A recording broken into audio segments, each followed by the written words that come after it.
Why not 175కి మద్దతుగా ఇడుపులపై నుండి ఇచ్చాపురం వరకు పాదయాత్ర చేపట్టిన కాటెపోగు బసవరావు. గుంటూరు జిల్లా మంగళగిరి మండలం మలి వైఎస్ జగన్మోహన్ రెడ్డి ముఖ్యమంత్రి కావాలని పాదయాత్ర జరిగింది. మొత్తం 2000 కిలోమీటర్లు, ఈ రోజుకి 800 మీటర్లు జరిగింది.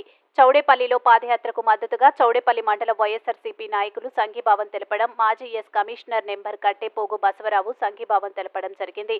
ఈ కార్యక్రమానికి Chowdepalli mandal MPP Gajula Rammurthy, hospital chairman Kalyan Bharat, Chowdepalli panchayat sarpanch Varun, bank Reddappa, mandal SC cell member Govindaiah, Jangalapalli Venkataramana, Middinti Gopi, Madanapalli Ramanna, Kurupurthi Srinivasulu why not 175కి పాదయాత్ర మద్దతుగా వైఎస్ఆర్సీపీ కార్యకర్తలు సంఘీభావం తెలపడం జరిగింది.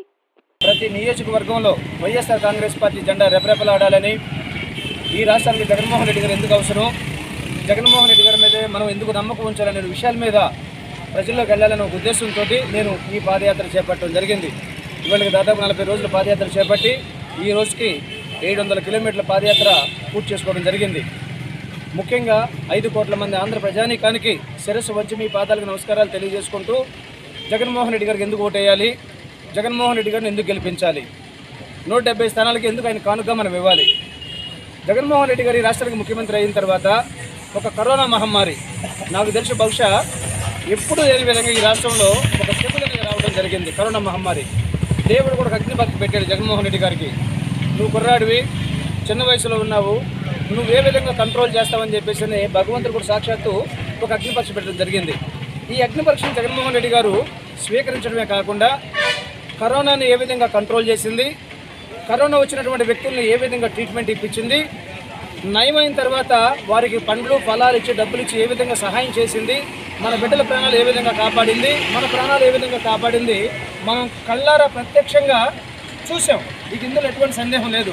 జగన్మోహన్ రెడ్డి గారు ఒక ముఖ్యమంత్రి హోదాలో డాక్టర్స్ని, నర్సులని, వాలంటీర్స్ని, ప్రత్యేకంగా పోలీసు వారిని ఇండి తిప్పలేకుండా ప్రాణాలు కూడా భయపడకుండా వాళ్ళు పోలీసు వారు చేసిన సేవ ఏదైతే ఉందో, డాక్టర్లు, నర్సులకైతే కళ్ళు తప్ప ఇంకే ప్రాంతం కనపడాల బాడీలో పూర్తిగా కవర్ చేసుకొని ఎన్ని ఇబ్బందులు పడి కరోనాను ఏ విధంగా కంట్రోల్ చేయించిన జగన్మోహన్ రెడ్డి గారు మన కళ్ళారా చూశాం. ఇది ఒక గొప్ప విజయం జగన్మోహన్ రెడ్డి గారికి. మన ప్రాణాలు కాపాడిన ఏకైక నాయకుడు జగన్మోహన్ రెడ్డి గారు. ఇందును బట్టి జగన్మోహన్ రెడ్డి గారికి మనం మద్దతు తెలియజేయాల్సిన బాధ్యత మనకు ఉందా లేదా, జగన్మోహన్ రెడ్డి గారికి ఓటేసి గెలిపించుకోవాల్సిన బాధ్యత మనకు ఉందా లేదా. ఇటువంటి మహమ్మారులు ఒకటి కాదు, కోకొలలు వచ్చినా కూడా సమయస్ఫూర్తితోటి ధైర్యంగా ఎదుర్కొని ప్రజల ప్రాణాలు కాపాడే ఏకైక నాయకుడు ఎవరైనా ఉన్నారంటే జగన్మోహన్ రెడ్డి గారు. ఈ విషయం గుర్తుంచుకోవాలి. నేను ఈ సందర్భంలో ప్రశ్న అడుగుతున్న 5 కోట్ల మంది ప్రజానీకాన్ని కూడా, ఎవరైతే చంద్రబాబు నాయుడు గారు కరెక్ట్ అని, ఎవరైతే పవన్ కళ్యాణ్ కరెక్ట్ అని, ఎవరైతే చంద్రబాబు నాయుడు గారు బ్రహ్మాండంగా పరిపాలిస్తాడని చెప్పేసి ఒక నమ్మకంతో ఉన్నారో వాళ్ళందరూ నేను ఒక మాట అడుగుతున్నా. కరోనా కాలంలో చంద్రబాబు నాయుడు గారు ఎక్కడ? నంబర్ 1. నంబర్ 2 పవన్ కళ్యాణ్ ఎక్కడ? నంబర్ 3 లోకేష్ బాబు గారు, నందమూరి బాలకృష్ణ గారు కానీ ఎక్కడున్నారు వాళ్ళు కరోనా కాలంలో? ఏ రోజైనా సరే ప్రజల మధ్యలోకి వచ్చారా? ప్రజలు బాధపడుతున్నారు, ప్రాణాలు పోగొట్టుకుంటున్నారు, బిక్కుబిక్కుమంటున్నారు, గుప్పెట్లో ప్రాణాలు పెట్టుకుని బ్రతుకుతున్నారు. మరి ఈ సమయంలో మా పాత్ర ఏంటి? మేమేం చేయాలి? మమ్మల్ని ప్రజలు ఎందుకున్నావు? నువ్వు రాయితో వస్తే నేను రాయితో వస్తానంటున్నావు. రాళ్లతో కొట్టుకునే సమాజం మాది చంద్రబాబు నాయుడు గారు. ఈ వయసులో ఈ విధంగా నువ్వు రెచ్చగొట్టే వ్యాఖ్యలు చేయడం నీకు సమంజసమేనా అడుగుతున్నా. పెద్దిరెడ్డి రామచంద్రరెడ్డి గారు ఛాలెంజ్ చూసుకుంటావా? నువ్వు నేను తెలుసుకుందాం రా అంటావా? ఇది ప్రజాస్వామ్యం అనుకుంటున్నావా? ప్రజాస్వామ్యం చాలా పవిత్రమైంది, చాలా విలువైంది. ఇందులో ఉన్నటువంటి ప్రజాప్రతినిధులు కానీ ప్రజలు కానీ అందరూ కూడా పవిత్రులే. అటువంటి వాళ్ళని పట్టుకొని నువ్వు ఇష్టం వచ్చినట్టు మాట్లాడు. మళ్ళీ పైకేమో సమాజమే దేవాలయం, ప్రజలే నా దేవుళ్ళు అని చెప్పంటావు. జగన్మోహన్ రెడ్డి గారిని ఇష్టం వచ్చినట్టు మాట్లాడతావు, రామచంద్రారెడ్డి గారిని ఇష్టం వచ్చినట్టు మాట్లాడతావు. నీ నోటికి వస్తే ఏ మాట మాట్లాడతావు? ప్రజల్ని గుణపాఠం చెప్పే రోజు దగ్గరలోనే ఉంది. గుర్తుపెట్టుకుని చంద్రబాబు నాయుడు గారు దయచేసి అనవసరంగా మాట్లాడుతూ పవన్ కళ్యాణ్ కళ్ళు తెరువు. మీ కుటుంబం అన్నా మీరన్నా మా ప్రాణం, ఇష్టం. చిరంజీవి గారిని ప్రేమించే వ్యక్తులమే. కుటుంబానికి మంచి పేరు తీసుకొస్తున్నావు, రాష్ట్రానికి మంచి పేరు తీసుకొస్తున్నావు. జగన్మోహన్ రెడ్డి గారు అందరిని మాట్లాడినావు. ఒళ్ళు దగ్గర పెట్టుకొని మాట్లాడు, పద్ధతులు మార్చుకో, ప్రవర్తన మార్చుకో, నోటిని అదుపులో పెట్టుకో.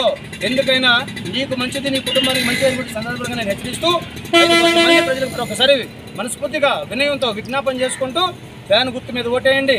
భయంకరమైన మెజార్టీతోటి, బలమైన మెజార్టీతోటి, అధిక మెజార్టీతోటి ప్రతి ఒక్క శాసనసభ్యుని 170 స్థానాల్లో గెలిపించాలని, జగన్మోహన్ రెడ్డి గారు మళ్ళీ రాష్ట్రంలో సింహాసనం మీద కూర్చోబెట్టాలని మనసా వాచా కర్మన కోరుకుంటూ, ఆయన అభిమానిగా, ఒక వైసీపీ కార్యకర్తగా, ఆయన ప్రేమించే వ్యక్తిగా, ఈ రాష్ట్ర మాజీ ఎస్సీ కమిషన్ సభ్యునిగా నేను ఇటుకలపై నుంచి ఇచ్చాపురం వరకు పాదయాత్ర దాదాపు 2000 కిలోమీటర్లు, 100 రోజులు, ఇప్పుడు 700 కిలోమీటర్ల పాదయాత్ర పూర్తి చేసుకున్నా.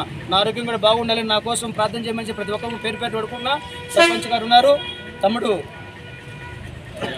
కళ్యాణ్ బాబు ఉన్నాడు, మీ పేరు వరుణ్ బాబు ఉన్నాడు, కళ్యాణ్ బాబు నాతో పాటు పెద్దలు రెడ్డప్పని ఉన్నాడు, ఎంపీపీ పెద్ద ఆయన తండ్రి సమానులు, నేను మర్చిపోయినా సారీ పెద్ద ఆయన ఎంపీపీ ఉన్నారు. వాళ్ళందరూ కూడా ఈ గ్రామస్తులందరూ కూడా చౌడపల్లి గ్రామస్తులందరూ కూడా పేరు పేరున ప్రతి ఒక్కరికి నేను నమస్కారాలు తెలియజేసుకుని ఇది ఎక్కడ నేను సెలవు తీసుకుంటున్నా. జై జగన్.